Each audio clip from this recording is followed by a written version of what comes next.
Hello to everyone who is joining us. We'll give everybody just a minute or two here to get started or to join, and then we'll get started. Thank you all for making time to be here on what I think is a hot, sticky July afternoon in most parts of the country. So we'll get started here in just a minute or two.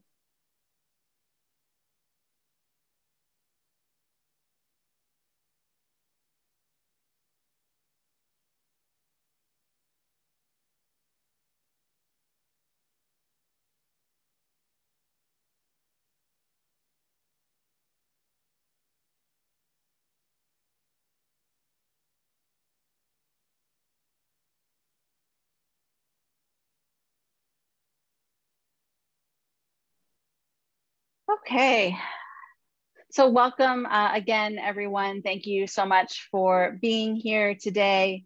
My name is Jenna Spinelle. I'm the founder of the Democracy Group Podcast Network and one of the hosts of the Democracy Works podcast. And I'm delighted to be joined today by some of my colleagues in the network for a discussion about democracy's crises and thus far, perhaps the failure of imagination to solve them. I have a lot of questions for our panelists today, and I hope you do too. Please put your questions in the Zoom Q&A box, and we will get to as many as we can after some opening discussion. Today's event is being recorded, and it will be available on our website, democracygroup.org, which is also where you can go to check out all of the podcasts in our network, sign up to receive our newsletter, and check out the informational guides we put together on topics like misinformation and gerrymandering. One last piece of housekeeping here, some thank yous. First of all, a huge thank you to Democracy Group Network Manager Brandon Stover and Outreach Associate Claire Dentner for all of their work behind the scenes, not just on this event, but everything else that the network does. And thank you as well to the McCourtney Institute for Democracy at Penn State for providing the financial support that makes the Democracy Group Network possible. I think that's all of the housekeeping out of the way. So let's get to it and introduce the panel. First up is Lee Drutman, a senior fellow in political reform at New America, host of the Politics in Question podcast, and author of Breaking the Two-Party Doom Loop, the case for multi-party democracy in America. Welcome, Lee. Next up, joining us from London today is Turi Munthe, a journalist, entrepreneur, and founder of Parlia, which is a project to map the world's opinions and build a community to discover the ways in which they are connected. Turi is the host of Parlia's podcast on opinion. So Turi, thanks for taking time out of your evening to be with us today. Great to be with you. And last but certainly not least is Carah Whaley, who is Associate Director of the James Madison University Center for Civic Engagement and host of the center's Democracy Matters podcast. She's also the Vice Chair of the Civic Engagement section of the American Political Science Association. So thank you for being with us, Carah. Thanks so much for having me, Jenna. Great to be with you all. So let's get to it. Apparently, the New York Times is on the same page as we are about democracy's failure of imagination. They recently launched a series called Wake Up America to explore how, in the words of historian Daniel Immerwahr, America went from a country that's spry and excitable to one that's creaky and soft, and whose bold, expansive political imagination has atrophied. In his piece, Immerwahr was talking about America, but I think you could make some of those same claims about other Western democracies too. And while we have been in this prolonged state of atrophy, it feels like an entire genre has cropped up around this notion of democracy dying and or in an ongoing state of crisis. You don't have to look very far or very hard to find this sentiment on social media, cable TV, op-ed pages, and yes, even podcasts. Which brings me to my first question, and I'll ask Lee to get us started with this one, and others can jump in after that. So, threats to democracy are certainly real, and we don't want to pretend like they're not. But I'm wondering how you think about the balance of, how much should we be focusing on the crisis versus the solutions or the ways that we might get ourselves out of these crises of democracy? Well, that's a great question, Jenna. And, I think there is a challenge here in finding, the right balance, because, when it's crisis, we kind of develop this sense of learned helplessness almost, that we're in this moment in which we're sinking and we can't think about the future. And that's a kind of poverty of thinking, really.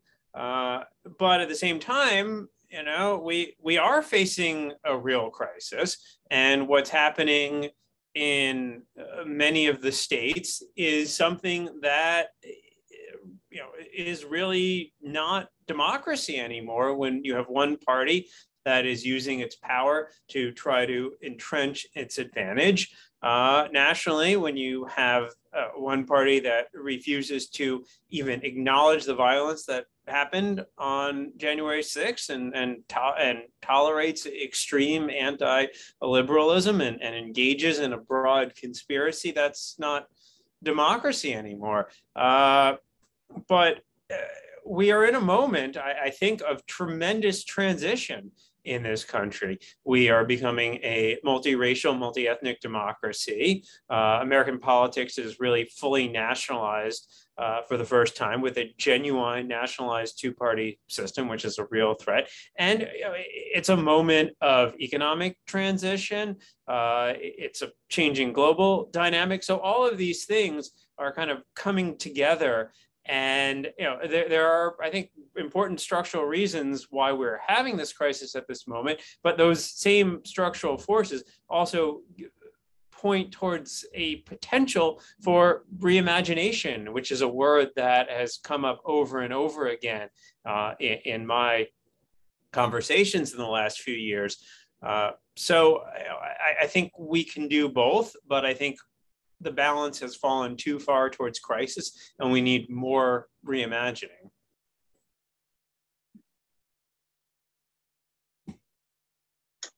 Turi, Carah, anything to add there? Perhaps how do we move beyond, how do we get to that place of reimagining, or what are some of the obstacles sort of standing in the way of that? So I think, and I think Lee already alluded to this, and it's a good transition, that, there are a lot of really thoughtful conversations about how we can reimagine our democratic institutions, reimagine our democratic practices, reimagine our political systems and structures. I think the challenge is, are those who hold power willing to change and listen? And what is it going to take to actually get that work done? I mean, I think we constantly need to reassess and critically analyze, the sources of, the crises and the challenges to democracy. There's going to be a lot of changing dynamics, particularly in this phase of complexity and transition.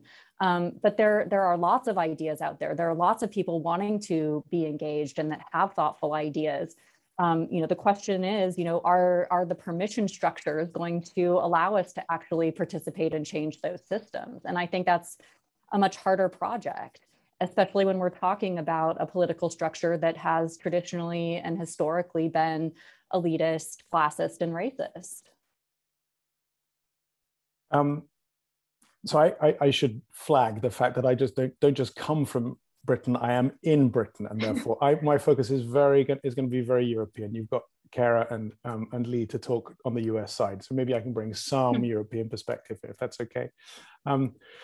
But there are certain parallels in the kind of historical trajectories of the last few years between certainly the UK and the US. 2016, for example, was a year in which you guys elected Trump, and we tried to leave Europe. It's taken us quite a long time to do that. But that referendum was, in a sense, as fracturing to our sense of collective identity in the UK as I think the Trump election was in the US.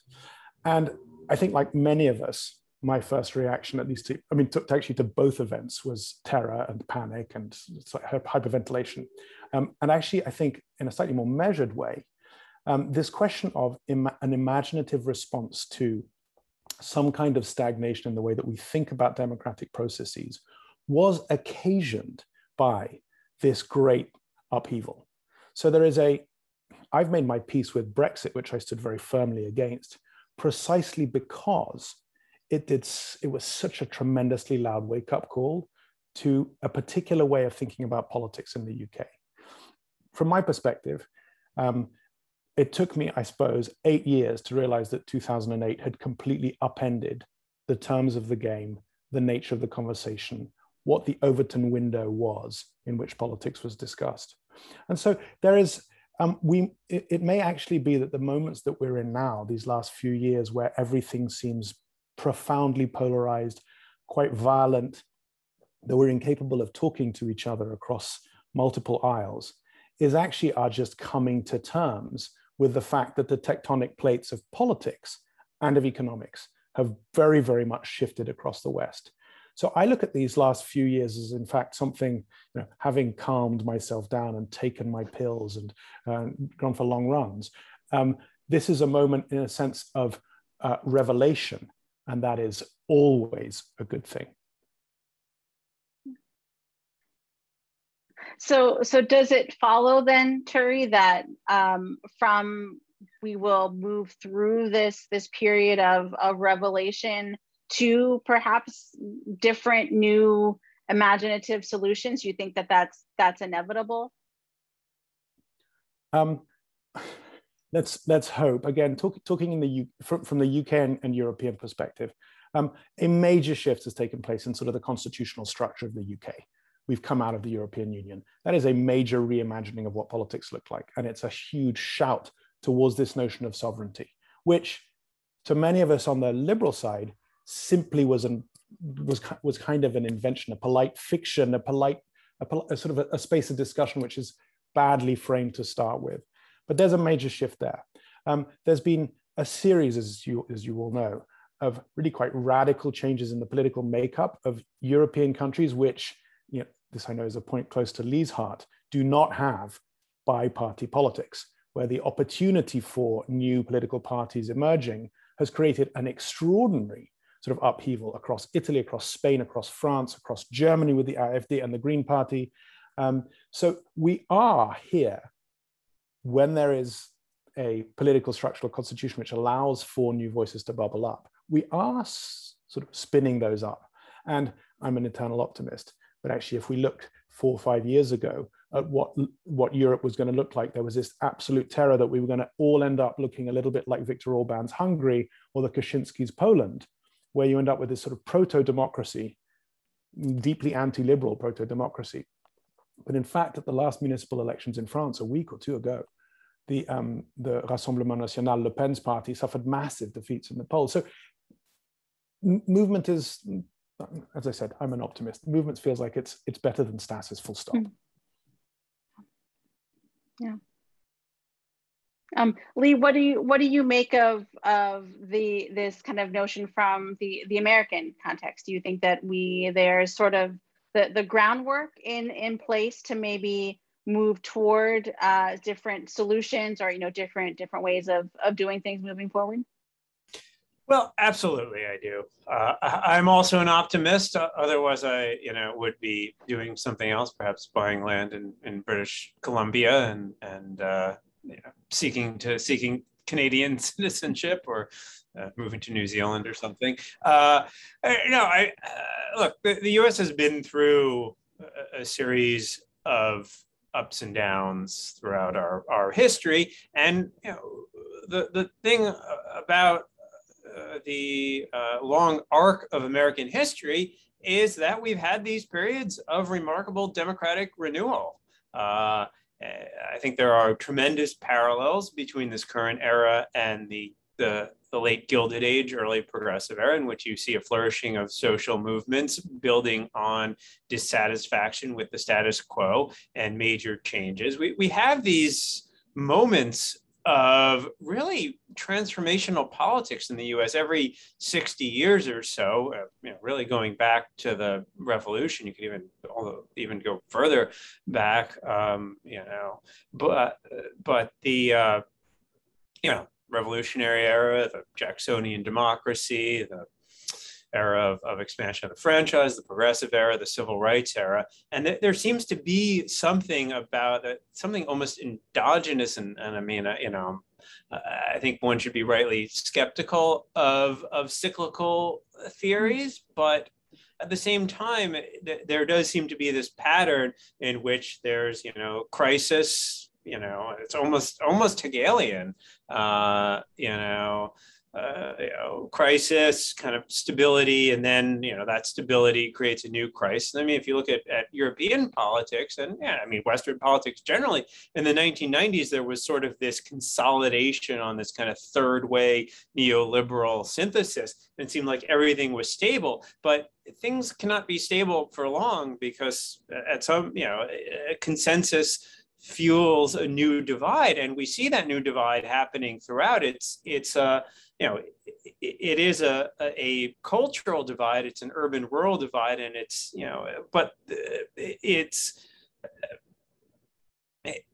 upending the kind of traditional political allegiances, and we see more flexibility in the more proportional European democracies, in which the Greens and the Liberals are kind of rising, as well as some voices on the populist, although those voices seem to be shifting away. It's only really in the countries with more binary conflict, the US, the UK, and Hungary is also a country in which there's a clear binary divide between the cosmopolitan and traditional. Turkey also is a country with a clear binary divide between the cosmopolitan and the rural, but where there's not the space for that kind of necessary realignment. So the pressure builds, and either it will create a fundamental transformation in one direction or a fundamental transformation in another direction.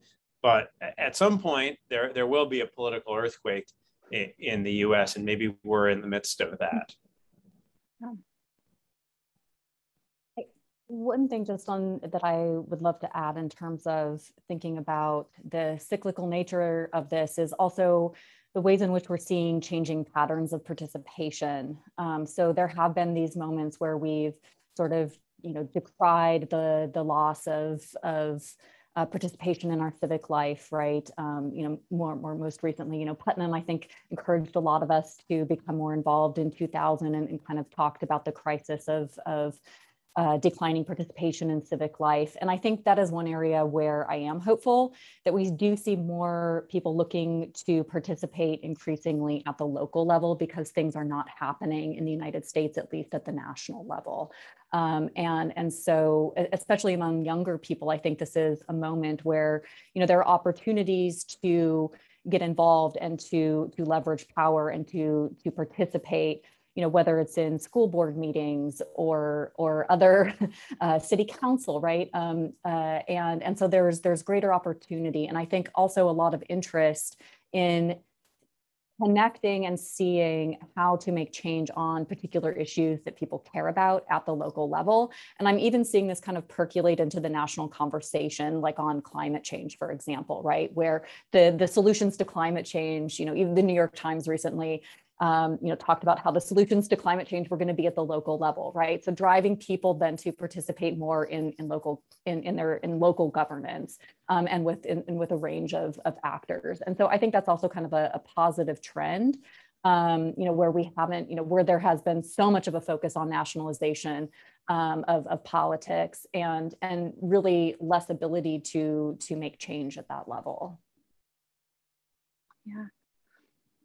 Yeah, and keeping with this generational idea, Carah, I mean, do you get the sense that the students that you work with are kind of receptive to this notion of getting involved at the local level? I imagine it's also competing with the same pressures we all face in our media diets of, national, maybe not quite to the degree now that it was when, Donald Trump was on Twitter every single day, but it's still, as we've said, politics has become very much nationalized. So how are kind of the the kids these days, so to speak, thinking about some of those points you were just making?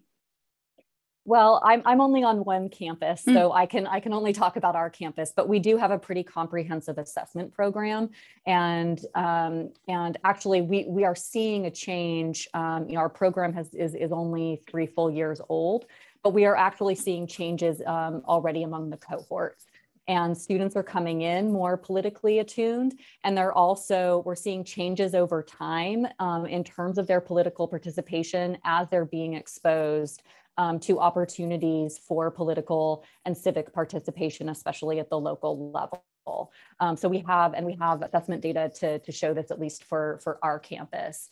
I think more broadly, from national surveys, Circle at Tufts and the Institute for Democracy and Higher Education, has voting rates. We are seeing, an increase in political participation more broadly, but not always and necessarily a connection between, okay, I care about issue X and here's what I can do to solve it, right? But there's also, I think, a great deal of skepticism that the means of participation that are traditionally offered to young people, especially voting, really make a difference in terms of being able to make change on what they care about, right? So there is not really a great deal of confidence that they're in terms of their ability, their efficacy and ability to change the systems and structures through the kinds of participation that's being offered them. And so I think that's really, my area of focus is really thinking about how we offer and provide meaningful ways to participate and really become part of the conversations, and not just conversations and deliberations, but really meaningfully change the systems and the structures to be more responsive. Sure.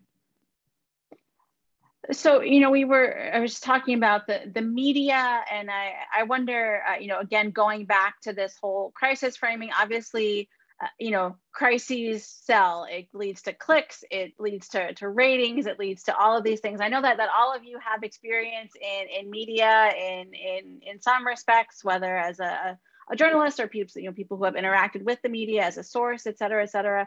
What do you think about the role that the media might play here? Is this kind of crisis narrative being hyped up too much in favor of or at the expense of more solutions focused or ways to maybe utilize the media to push forward new ideas, regardless of what those might be?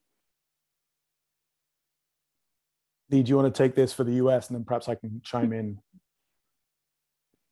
Sure.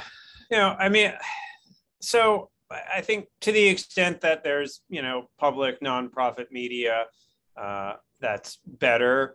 But I do think that we kind of put too much emphasis on the media in a lot of these conversations. Not that the media is unimportant, but I think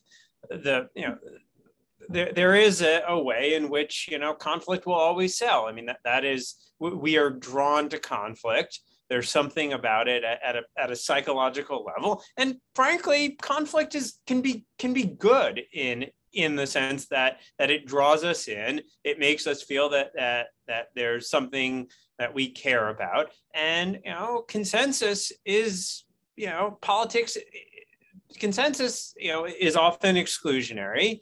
And politics is always going to be about the issues where we disagree. So it's not so much about conflict as it is about the type of conflict and the way in which we treat each other as part of that conflict. And here I really come down hard on the problem with binary politics, because of the way that it charges our brains in this us against them thinking. On a recent episode of Politics in Question, or I guess an episode that that we recorded but will premiere, we had Amanda Ripley on, who has this new book, High Conflict. And she's done a lot of thinking and talking to people about the psychological effects of conflict. And it's clear that when you get in this binary conflict that's really identity based, you have a very hard time resolving that. So the key is really getting out of that. And this is, why I keep coming back to the political structure, that the media can only report on the underlying politics.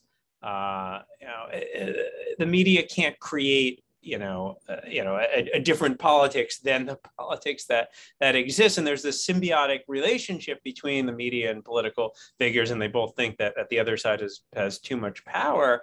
But we can't expect the press to be entirely different, or nor can we entirely change the structure of media. We can change the structure of politics and the media incentives and narratives and confrontations that flow from that. That's where I come down. In short, I think that, and more broadly, the problem of disinformation and misinformation, that we focus a lot on the supply problem, but we focus very little on the demand problem. That we have to understand, like, why is it that this whole stop the steal narrative is so popular? And it's because political elites are selling it. And why are they selling it? It's because people want to buy it, because people want to feel like they're winners even when they're losers. Yeah, we did a really interesting episode of Democracy Works with Peter Pomerantsev, who some of you may know, studies a lot about misinformation and propaganda, but he talked about precisely that. How do you address this from the demand side and give people a positive vision, something to look forward to feel hopeful about, so perhaps they might not be drawn into some of these darker rabbit holes and conspiracy theories and all of that. So if you're interested in this, I would recommend checking out his work. But Turi, please. We interviewed Peter as well, and he's an old friend, and we should all probably make sure that we're not doubling and tripling up with our guests, actually reinforcing narratives. Indeed. Terribly. Indeed.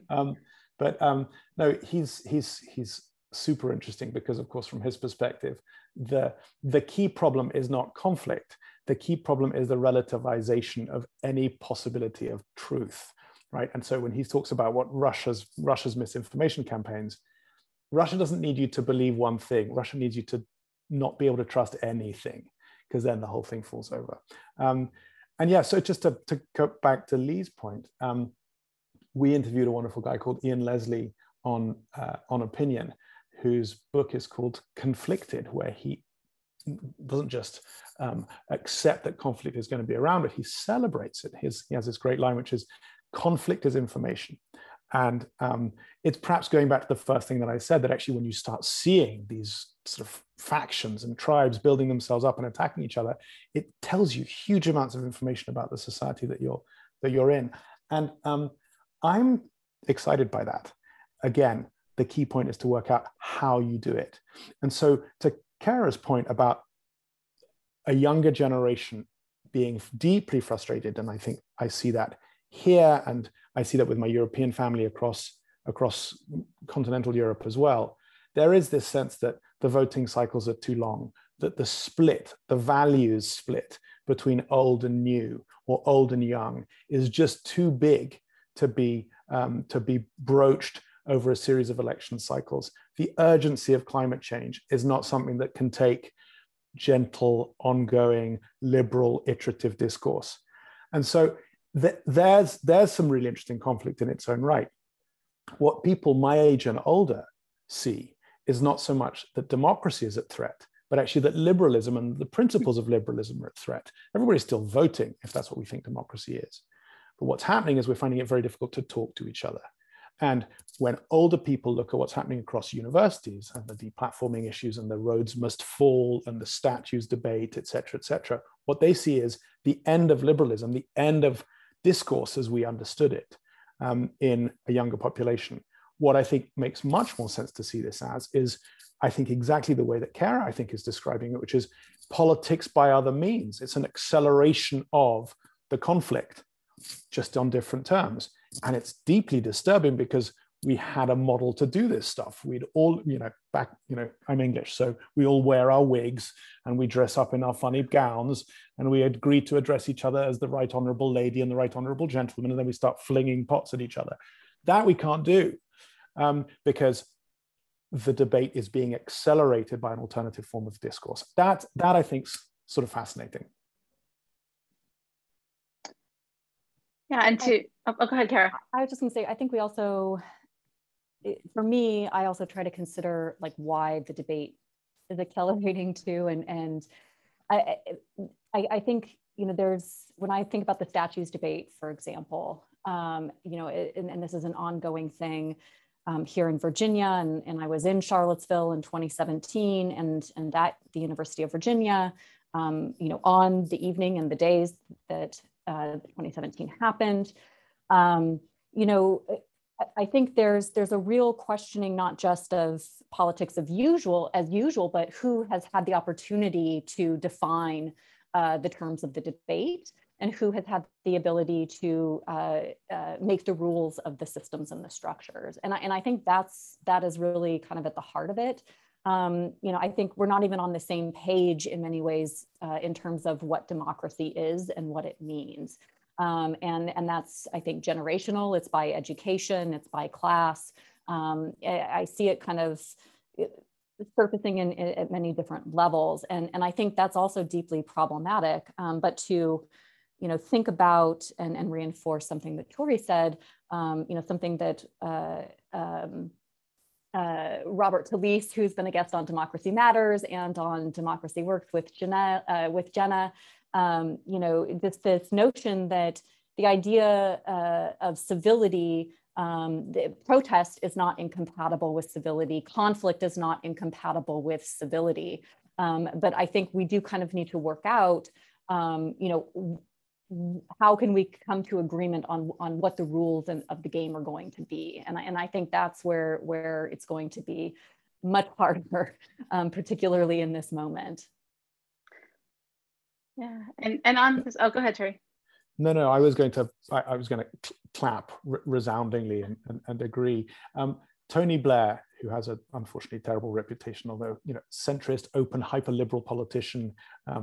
He may have cocked up the Iraq War, but he recently wrote a long article explaining where we were in the world, and he was decrying the lack of radicalism amongst the young. He was like, there's no really interesting politics coming out of the young. And so we don't have really interesting new economic theory. We don't have a new theory of international relations. We don't understand our place inside the world. We haven't worked out alternatives to globalization.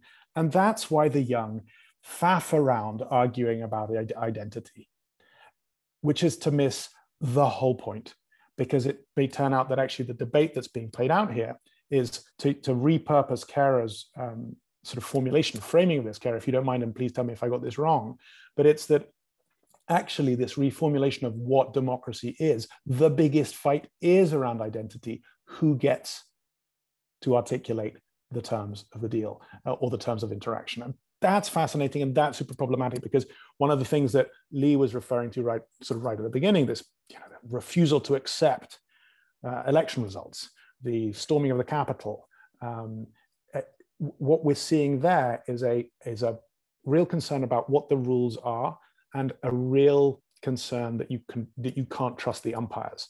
So when you're on top of it, you've got a huge younger generation who are saying the rules are all wrong. We need to start them again. We need to write those things from scratch before even appointing the new kind of umpires for it, which is, in a sense, what deplatforming is all about, umpiring.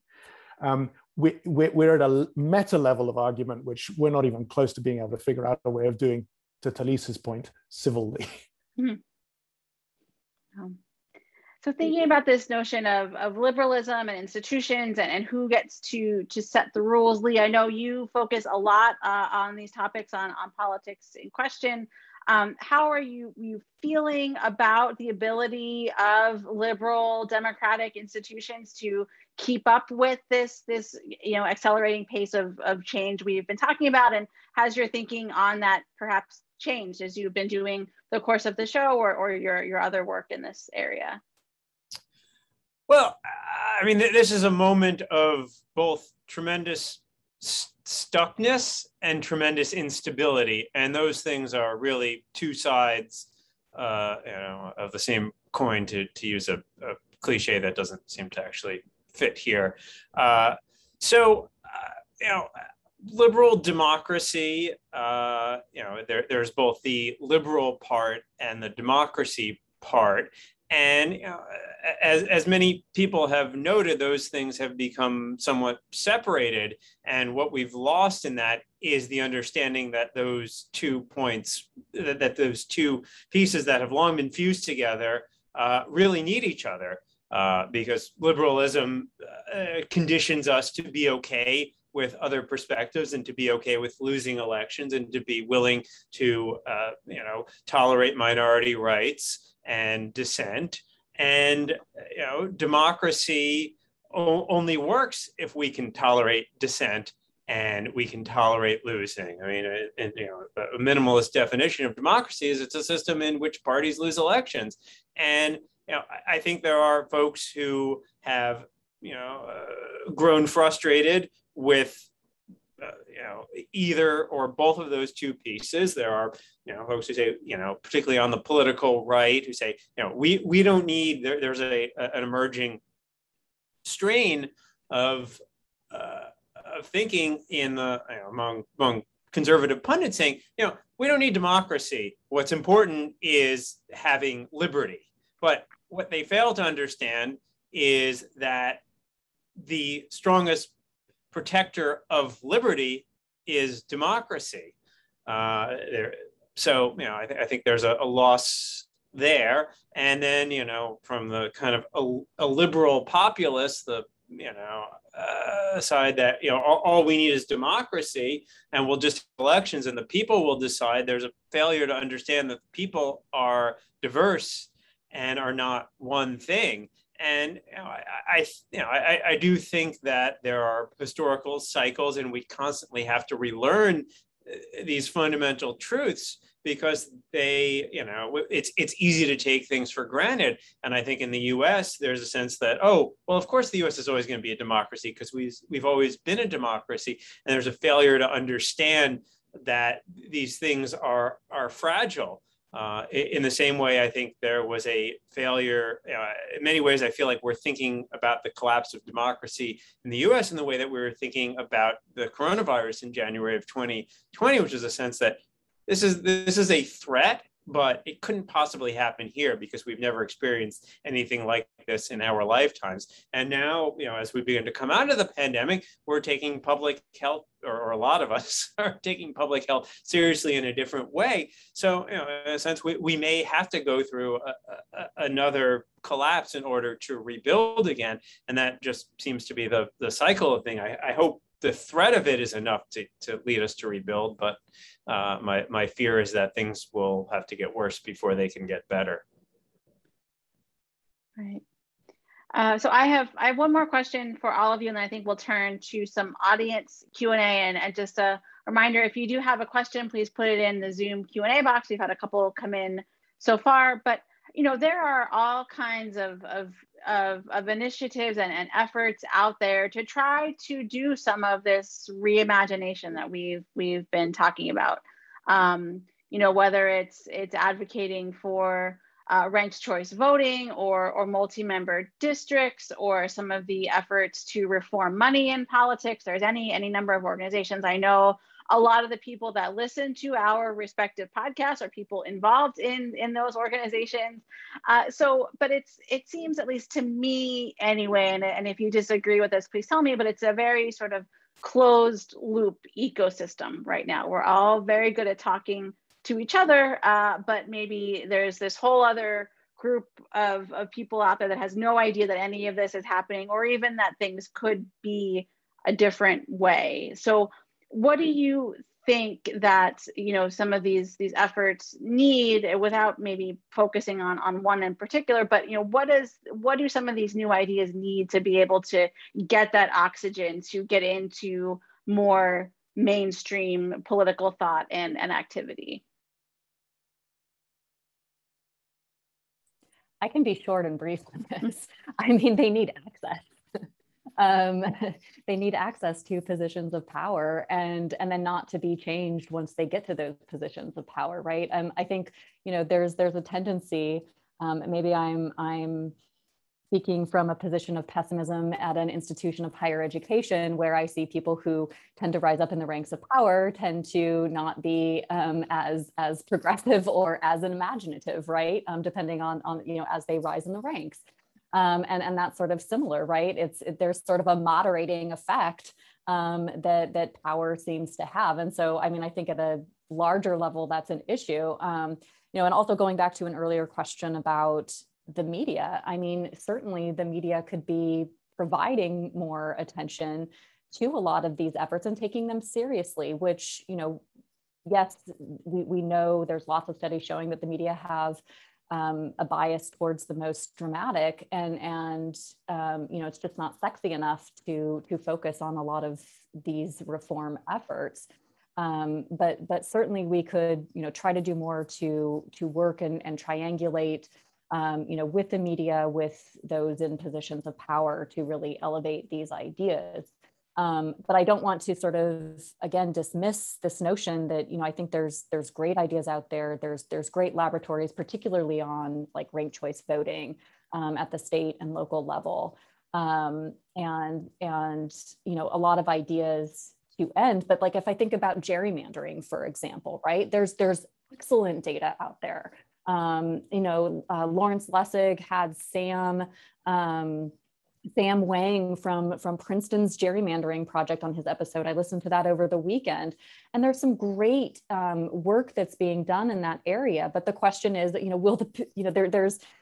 there's a problem with those in power to actually accept the results, because it would mean, they think it means they're thinking in terms of zero sum, and they think it means giving up power as they know it, right? And power wants to ensure that they perpetuate their own positions. And so that's a real challenge that even those of us who are working for democratic reform, for greater participation, I think face, is that, we're kind of locked out of the system, the way it is currently structured.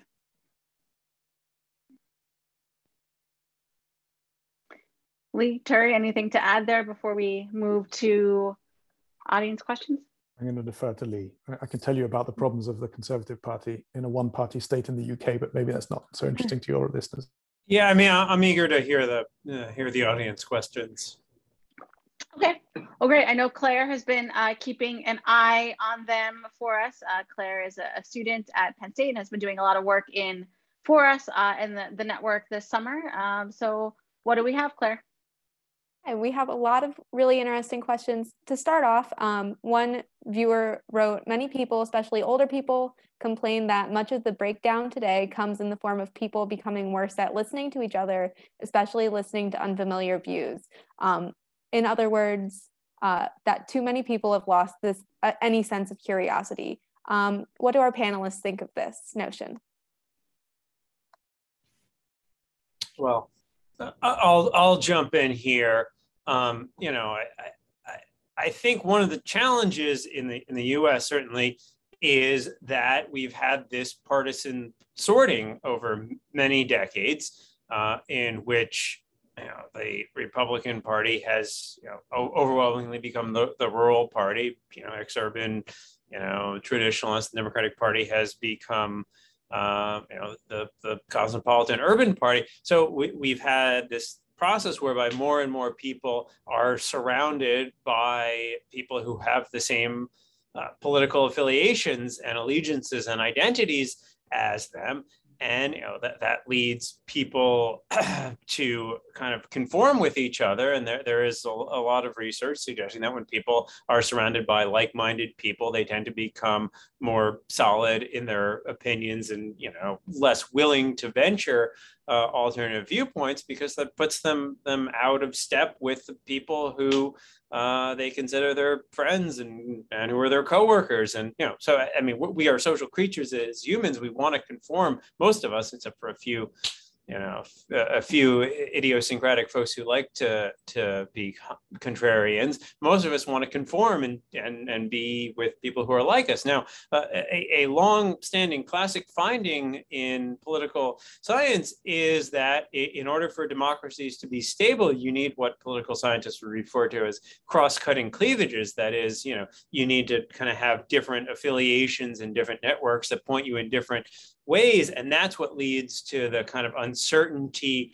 and questioning and openness to alternative viewpoints that I think there's a lot of tendencies to say, oh, people need to be better. We need to be more open to alternative viewpoints. But the reality is that we are, embedded in networks, we are embedded in communities, and to the extent that the communities push us into these, very, for lack of a better word, very, very cocooned echo chambers, it's hard for us to break out of them, because to break out of them is to undermine our place in communities, that are really isolated from each other. So I think we have to think more about the structure of the political system that pushes us into these echo chambers and epistemological cocoons, and that's the big problem here. I mean, we built a company to try and address precisely this issue. I don't know who the questioner was here, but yeah, we built something called Parlia. We're building something called Parlia, which is trying to work as a sort of an encyclopedia of all ideas, all arguments, to try and better help each other read the other side, engage with the other side. And talking to some of the things that Lee said here, we started off building this in a very sort of 18th century sort of Enlightenment kind of approach as a Wikipedia, and worked out that actually the fundamental thing about opinions is, yes, their form and the argument structures within them, but it's really the human part of it, which is the thing which triggers people one way or another. Lee's just talked about this feature of sort of group polarization, the fact that when you get into your little gang, the more time you spend in there, all virtue accrues to you, the more radical you get inside it. So there's no possible social benefit in sort of crossing the aisle or being contrarian or engaging with the other side. We see that in the US and the UK, these two-party systems, the democratic system, in fact, it promotes that kind of sorting that Lee's been talking about.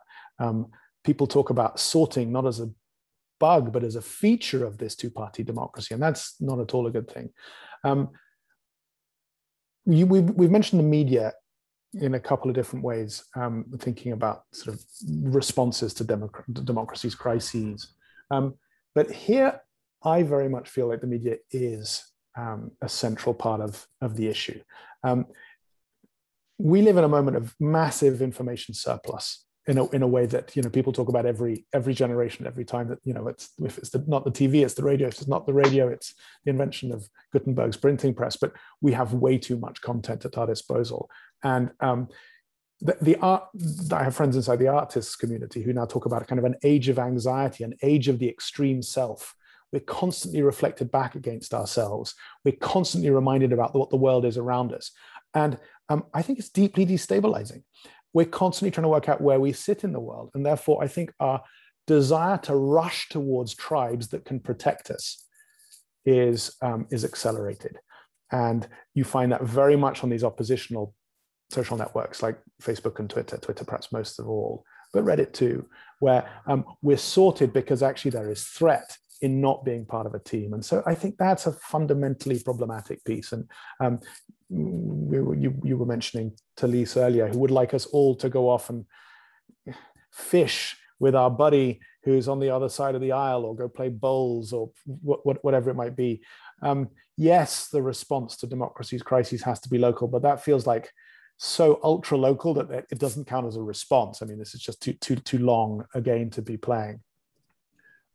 One of the approaches that we've taken, and the reason for our podcast really, is that my hope is that if people understand that the opinions that they hold are not really theirs, that the opinions that they hold are really the product of context, of parents, of their social media, possibly even of their genes, there's a chance they're slightly more tolerant and excited and interested in the opinions that other people who've also generated them in that entirely arbitrary way will also hold. So that's the sort of fundamental driver here. And then we go back to this question of the only point of, from my perspective here in the UK at least, the one big thing that we can do is remind people what democracy is, which is democracy, to use, I can't remember who first comes up with this idea, but it's a lovely one. This idea of an infinite game, a game that you always want to keep playing, that you cannot win because winning isn't the process.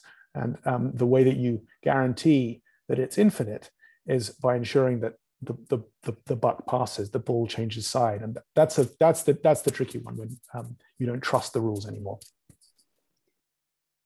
Right, and that kind of brings up a somewhat cynical thought that I've had, that sort of this, if we really push on, there's an opportunity for people in power, to your point, Carah, to really like hype up this notion of, yeah, local, go do these things with your neighbors, et cetera. And then all the while they're like over here doing this other thing. And so I think there's like a level of not just braveness and going against the grain and doing what's not comfortable out of your tribe, but also like a vigilance about it to make sure that, yeah, we're not getting played here, or there's not this sort of ulterior motive that's going on. Yeah, I think also, a lot of what we have been talking about also is steeped in psychology and literature and in-group, out-group theory. And, one of the things that psychologists have said, to sort of overcome this problem is to give some sort of overarching aim that both groups can work on together. So that's kind of what we have to figure out. How can we bring the groups together? And if you look at periods of, going back to what Lee said earlier in terms of, we have these kind of cycles in American history, we do have these cycles of deep hyperpartisanship and polarization that tend to only be broken when there's a war or some external threat, right? And this sort of period in American politics where there is a consensus, we've got the Cold War was happening, right? And so that kind of keeps things together somewhat at the domestic level. And so that's, both a pessimistic view, but also one that might, hopefully get us to think about, what is some sort of overarching goal or aim where both groups can feel like they're contributing in some sort of common mutual objective. And also getting away from this zero-sum thinking that really seems to dominate our politics. Yeah, that's, I think, that topic of finding common cause is something that I'm interested in exploring, perhaps in a future discussion like this. I think it often gets conflated with the notion of finding common ground, which may perhaps come from a previous era. And so I'm excited to lean into those distinctions a little bit more with perhaps some other folks from our network as well. But Claire, why don't you get one more question here for us to close things out? Great. Looking more at specific ways to deal with this challenge, Michael asks, are nonpartisan combined primaries and multi-member districts in either or could getting both be a good aspiration, a goal? I tend to be somewhat skeptical of nonpartisan political reforms because I think parties are really the essential institutions in politics and kind of give us structure. I think I'm obviously a big advocate for multi-member districts with some proportional voting rule, which would allow us more parties. However, there's a challenge in the U.S. Senate, which is that the U.S. Senate is inherently going to be a single winner election. So for that reason, I think the new approach that Alaska is taking, which is a top 4 open primary with ranked choice voting. Ideally, I think that the advocates are moving more towards a top 5 model with ranked choice voting. I think that's a good reform for the Senate with multi-member districts plus ranked choice voting for the House, which would get us to a more proportional multi-party democracy. So that would be what I would endorse. Carah, Turi, anything to add there? Otherwise, I think we can maybe get one more question. Claire, why don't you queue up one last one, and this will be the last question of the day. Great. So Odell has been thinking for some years about imagining a new system built from the concept of liquid democracy. He's come to believe that liquid democracy has a lot of potential, but it seems that most researchers treat it as an idea that is so silly it isn't worth serious thought. Can any panelist recommend researchers' books or journal articles that focus on the idea of liquid democracy so that he can better understand the idea in general thinking, if anybody's familiar with it? I'm familiar with the idea of liquid democracy, which is the idea that you kind of delegate your voting privileges to intermediaries who know more about specific issues than you do. I think it's an intriguing idea in smaller groups, but at a national level, I think political parties, and other intermediary interest groups like labor unions or, like serve that role, that there are a lot of ways to get information. And what we really need is just, having more choices in our democracy. I haven't done a ton of research into liquid democracy, and maybe there's something that I'm missing, but based on the conversations that I've had, I kind of share the more common skepticism that it's something that's practicable at anything other than a very local, small scale level. Yeah. Well, perhaps that's something for all of us to think about as we're planning the next seasons of our respective podcasts, a topic to focus more on, or revisiting some of these themes we've been talking about today. I know there were some questions that we did not get to. Thank you all for submitting them, but I do want to be respectful of everyone's time today. Just to reiterate, this event was recorded and will be posted on our website, democracygroup.org, which is where you can go to sign up for our newsletter, check out all of the podcasts in our network, all 14 of them, learn more about what we're up to. And we do want to do, as I said, more of these conversations. I think there's a lot of expertise and interesting perspectives within our group. So I have some ideas, but I would certainly love to hear if you have ideas for topics that we should address in this sort of roundtable format. You can feel free to reach out to Brandon at democracygroup.org. That will go to network manager Brandon Stover, who can help catalog those ideas for us. But thank you, Lee. Thank you, Turi. Thank you, Carah, for your time and your expertise today. Thank you, Brandon. Thank you, Claire, for your help. And thank you to all of you for joining us. And enjoy the rest of your day, everybody. Thanks so much. Take Goodbye. care. Enjoy the football game, Turi. Thank you, Karen. Here's hoping that nationalisms win. Thank you, everybody. Take care. Okay.